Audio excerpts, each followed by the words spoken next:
Hey everybody, Basilray from Link, and this is going to be one of 3 videos that I'm going to be doing here about the John Boy USMC LavaGen, the lava tank with the rebuildable drop-in. So I have the LavaGen assembled here in the bottom cap, just on the top of a little 14500 Ego, just to kind of set it at that right spot for me, you know, without having to put it on a mod, so it should be an easy camera shot for me. At least that's what we're going with. So I've got the top cap here. I have tank sleeve. I've got some Silica wick, and then I have just a piece of, oh, you can hardly see it. There you go, of resistance Canthal. This is 30 gauge Canthal. So first thing we're going to do is start by just grabbing a length of the Silica here. And I'm not going to measure this at all right now. I'm just going to kind of snip it off about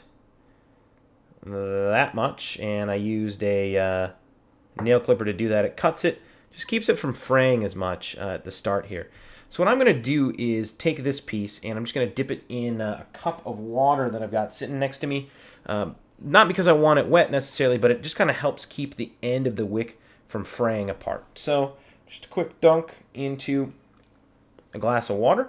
So there you go. It is nice and damp. And the first thing you want to do is take this and you want to run it through the wick hole here. Now this is, again, 3mm Silica wick.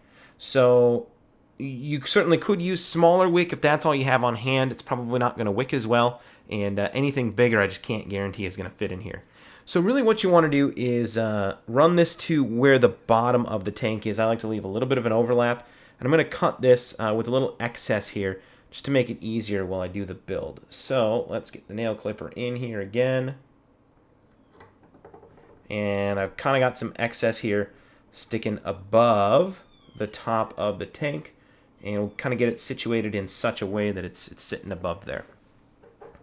So that is step 1. Step 2 is taking a remaining piece and trimming it up just a little bit.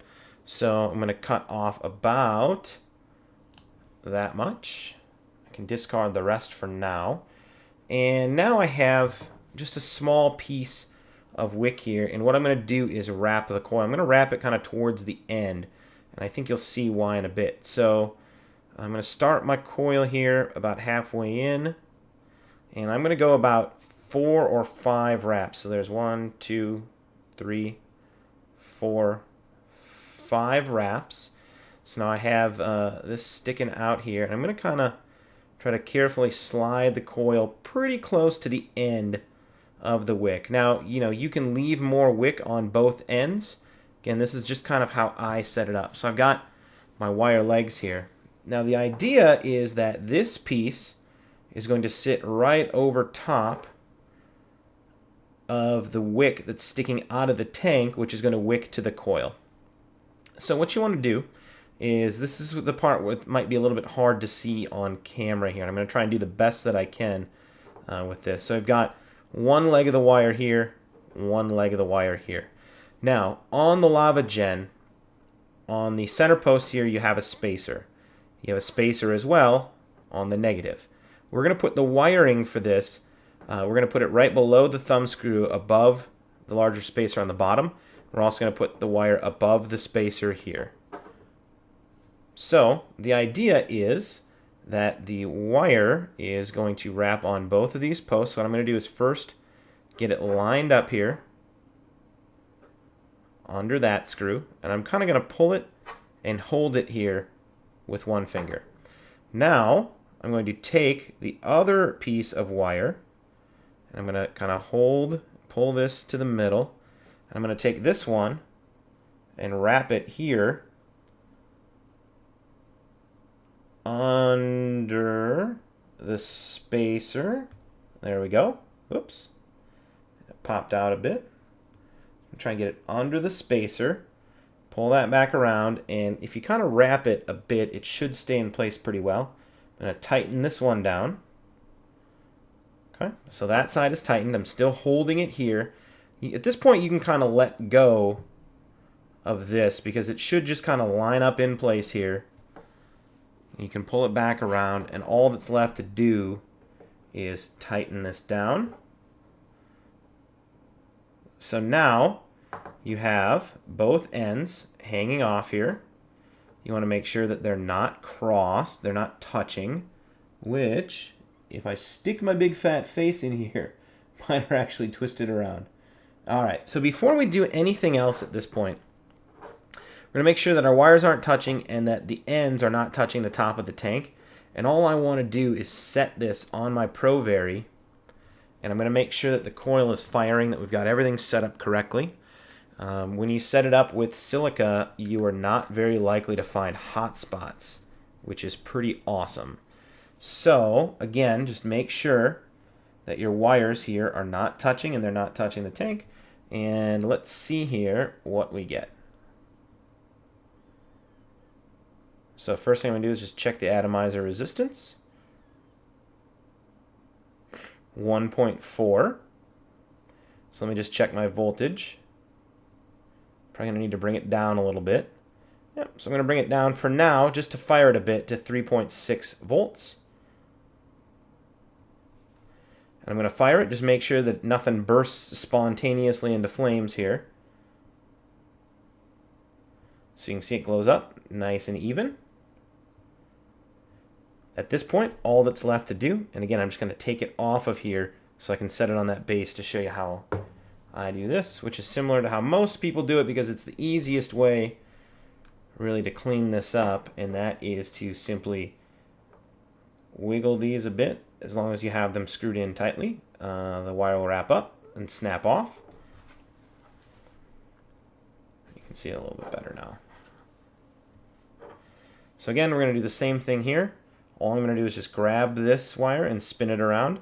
Now you do want to make sure that you have enough of the wiring caught underneath the spacers, you know, held in place by the screw, or when you do this, you'll actually pull it out from under there and you'll break that connection. So again, we've got this all set up. Now what we're going to want to do is just snip this top one about even with the thumb screw is where I do it. So let me find my nail clippers, and I'm going to sneak them in here. Come on. A little hard to do with the camera in my way here. There we go. I'm just going to snip that off. And I'm going to leave this piece. So when we leave this piece, we're actually going to wrap it around here.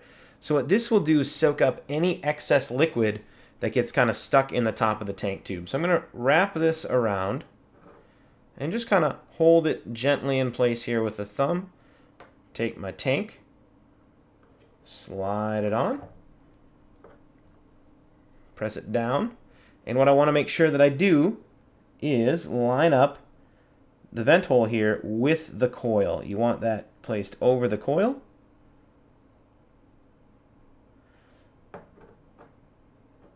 And not quite, a little more. And there we go. So I'm guessing parts of this are going to be hard to see. Let me take this apart again here and just try and reiterate. So essentially we have a T-shaped wick. You have the piece that runs to the bottom of the tank, pulls up, and it's really kind of held firmly in place here by the coil, which wraps around, and one leg goes above this spacer, and the other one goes between the spacer here. So you can see how the coil connection is essentially level here, which is what we want. Then the piece that we wrap the coil around is just going to wrap around here in the tank.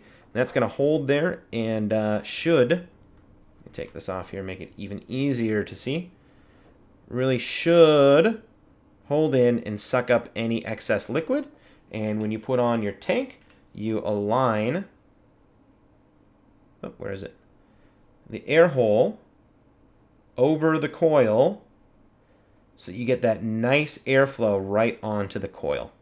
So what you can also do is kind of play with the exact positioning of the coil to make sure that you get it right where you want it to be, which is where this air hole is. The more spot on that the air goes directly to the coil, the better the quality of your vapor production is going to be. So there you have it. Setting it up is incredibly simple, and I made a 10-minute video about it. It takes 30 seconds to do once you've done it. Try to get all the steps in here and close up and slow it down so you can figure it out. obviously it's going to take a little more time. So the next video is going to be how I set this up with stainless steel mesh, and then we'll get on to the review. Thanks guys, take care.